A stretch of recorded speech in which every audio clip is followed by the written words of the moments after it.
Good morning and welcome to the Now Morning Show, where we were just talking science fiction and now we're going outer space.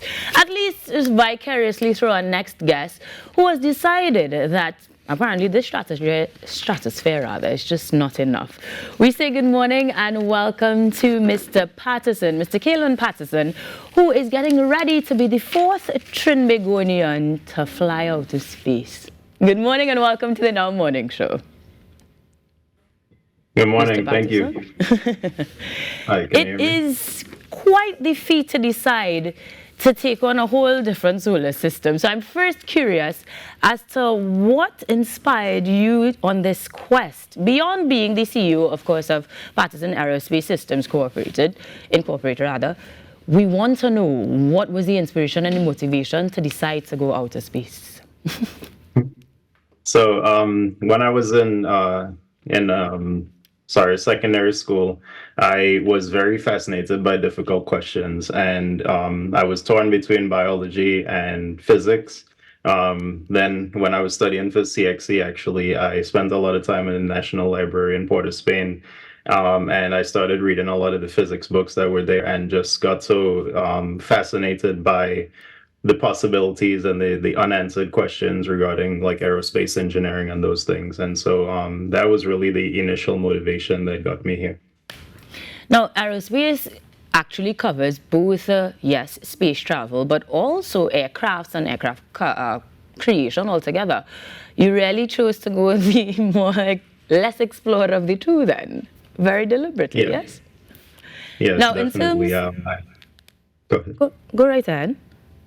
I was going to say I had the option several times along the way, but I decided that there was a bigger future for me in the space industry, so I focused my energies on that.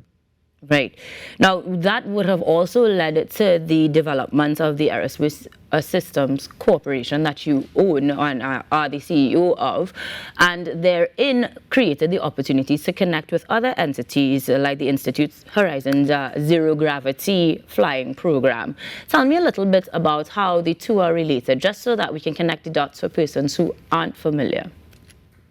Sure. So there's no direct affiliation between the organizations. There was an opening for a research project to be flown with Aurelia Institute on their zero-G flight. And they opened it up to several folks across the world, actually.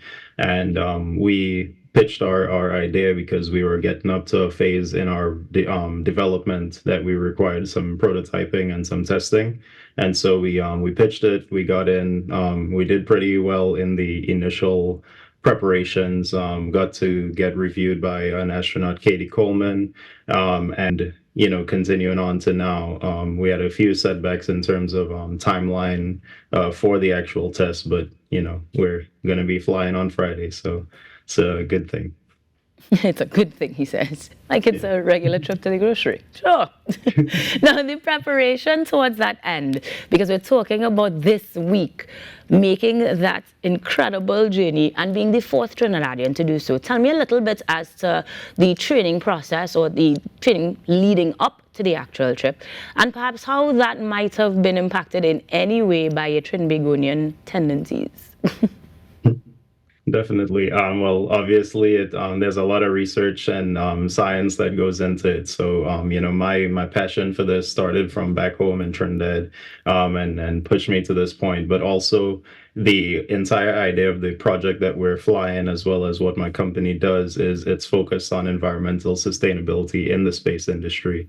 And so that came from a longstanding idea in my head from growing up in Trinidad that, you know, as a small island nation, we don't get a lot of the resources that a lot of the rest of the world gets to, you know, to take care of our ecosystem locally. So how could we fix that on the global scale? Well, we probably have to encourage other nations to do a better job so that we don't have to stress about, you know, not having our beaches anymore, and having way too many floods, as we've been seeing in the news a lot in the last few years in Trinidad. So that was a large part of you know, the connection for me.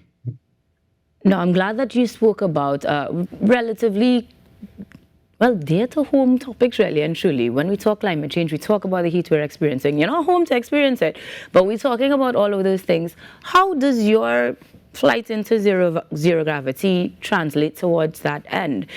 Using the same resources that you will need to explore space, are we looking forward to inhabiting new spaces? How does this help with that journey? Definitely. There's a lot of conversation in the space industry right now about how we can get humanity back to the moon, even getting us to Mars. There's a lot of budget changes that are probably going to focus us on the moon again. But in the overall theme, there's this idea that space is a global concern. It belongs to all of us. There's no one nation that runs outer space, right? So the principles behind what we're doing is really about how we can treat the space environment better and also make sure that everybody has a say in what goes on in aerospace research so that we can make sure that future generations have access to it. And indeed, even Trinidadians like myself could become aerospace engineers, maybe even astronauts one day. I'm glad that you're charting the course, but you did mention resources and having a say, and that means that some of the resources you rely on would be your team. Tell me a little bit about your team of persons that are helping you to make this happen.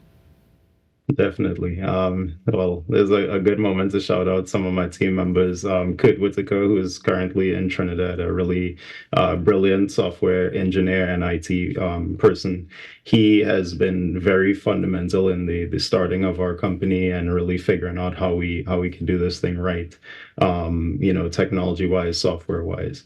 I also have folks in Hawaii like David Darby, who has really been fundamental in getting our electronics systems together for this flight, as well as a good friend of mine and a former coworker, Joe Kelling, who also had a lot to do with the initial ideas and concepts that came together for this. Okay, Kaylon, you're going to be doing this, time-wise, is there a difference for time zones or localities? Give us the specifics. And is there a way that we can vicariously live through you and do this with you? Yeah, so for a few months out of the year, I'm an hour, I think, ahead of you. No, I think I'm an hour behind Trinidad. And then I also have, so in Hawaii, that's 8 hours ahead of me. So there are definitely some time gaps, but we try to make it work. A lot of what we started was during COVID, and so we already had to be forced to work in this virtual environment. So we just kind of got used to it, and because we're doing a lot of software related work, it was a lot easier to do that. Maybe in the future we'll get the whole team into one place, but we're working on that. All right. So in that case, we are getting ready to just keep our fingers crossed to make sure everything goes smoothly and perhaps check in with you thereafter to find out next steps. But any plans in advance as to perhaps another journey out into space or anything of the sort? Yeah, so a quick clarification. We're not going to space, we're flying in microgravity, but the idea is, yes, I would love for our technology to fly into space, and I have applied to be an astronaut several times already. It's a very difficult process. No one ever gets it on their first try, so we'll continue to push forward. I think I'm young enough to give it a few more goes. Yeah. In that case, best of luck. Thank you very much for joining us. And yes, you are not going out of space, but it's a step towards that end. And we hope you do that and so much more. Thank you for joining us, Mr. Paterson. Thank you. Best of luck as he gets